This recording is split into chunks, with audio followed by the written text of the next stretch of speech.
গোসাইগাঁৱত পুনৰ 2 সন্তানৰ মাতৃ নিৰুদ্দেশ। গোসাইগাঁৱৰ 2 সন্তানৰ মাতৃ পলাই গ'ল বিবাহিত পুৰুষৰ লগত। ঘটনাৰ সন্দৰ্ভত আৰক্ষী চকীত এজাহাৰ দাখিল। 2 নং হাওৰিয়াপেট গাঁৱৰ খলিৰুল ৰহমানৰ পত্নী আমিনা খাতুন 19 তাৰিখ বুধবাৰৰ পৰাই আনুমানিক 12 বজাত ঘৰৰ পৰা ওলাই যায় যদিও সন্ধিয়ালৈকে ঘৰলৈ উভতি নহাত আত্মীয়ৰ ঘৰত খা খবৰ লোৱাৰ পাছতে কোনো ধৰণৰ সম্ভেদ নাপাই পৰিয়ালৰ লোক চিন্তিত হৈ পৰে। উপায়ন্তৰ হৈ হাতকাটা আৰক্ষী চকীত এজাহাৰ দাখিল কৰে।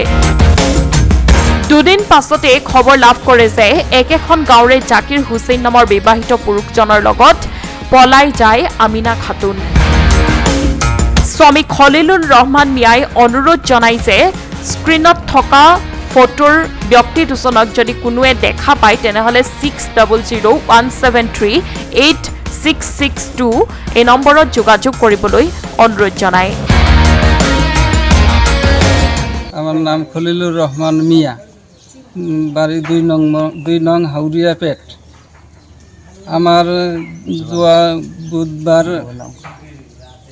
আমাৰ বউয়েৰ নাম আমিনা খাতুন।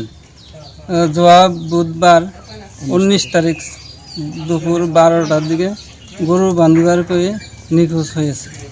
এখন সারাদিন খোঁজাখুঁজি করলাম, ফোন করলাম, আত্মীয় স্বজনের বাড়িতে গেলাম, তাও নাই।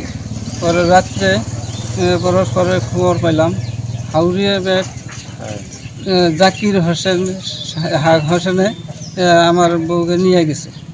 এখন যদি স্ক্রিনে নাম্বার দেওয়া হবো, ফটো দেওয়া হবো, যদি কোনো সন্ধান পান তাহলে খবর দিবেন দয়া করে। কোনো এফআইআর দিয়েছেন? থানায় এফআইআর দেওয়া আছে, কোনো সন্ধান পাই নাই এখনো। বাচ্চা 2জন ছোট ছোট বাচ্চা আছে। বাচ্চা 2টা রাখা আমার তো অসম্ভব হয়ে গেছে, খুব জুলুম হয়ে গেছে, কাজ কাম করতে যেতে পারি না। সেই জন্য এখন আমার যদি খুব অনুগ্রহ করে কই যদি কোনো জায়গায় সন্ধান পান আমার এই নাম্বারে ফোনে যোগাযোগ করেন, এই অনুরোধ রইল আমার।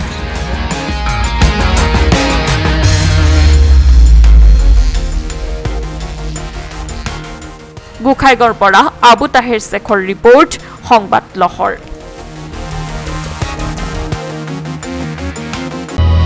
অসমবাসী তথা ডিমৰীয়াবাসীৰ বাবে সুখবৰ। কামৰূপ মহানগৰ জিলাৰ সোণাপুৰত স্থাপন ডিমছ হাস্পতাল এণ্ড নাৰ্ছিং হোম। উপলব্ধ বিভাগসমূহ: general medicine, gynaecology, general and laparoscopic surgery, orthopaedic surgery, paediatrics and neonatology, palliative medicine, pain clinic, dermatology, ENT, urology. দুৰ্ঘটনা আৰু জৰুৰীকালীন সেৱাৰ বাবে 24 ঘণ্টাই উপলব্ধ ডিমছ হাস্পতাল এণ্ড নাৰ্ছিং হোম। অত্যাধুনিক সা সুবিধাৰে পৰিপূৰ্ণ ডিমছ হাস্পতাল এণ্ড নাৰ্ছিং হোমত উপলব্ধ digital X-ray, 24 hours pathology, ECG, PAC clinic, 24 hours RMO doctors. ঠিকনা বৰঘাট, সোণাপুৰ, কামৰূপ মহানগৰ জিলা। যোগাযোগৰ নম্বৰ 8009040080।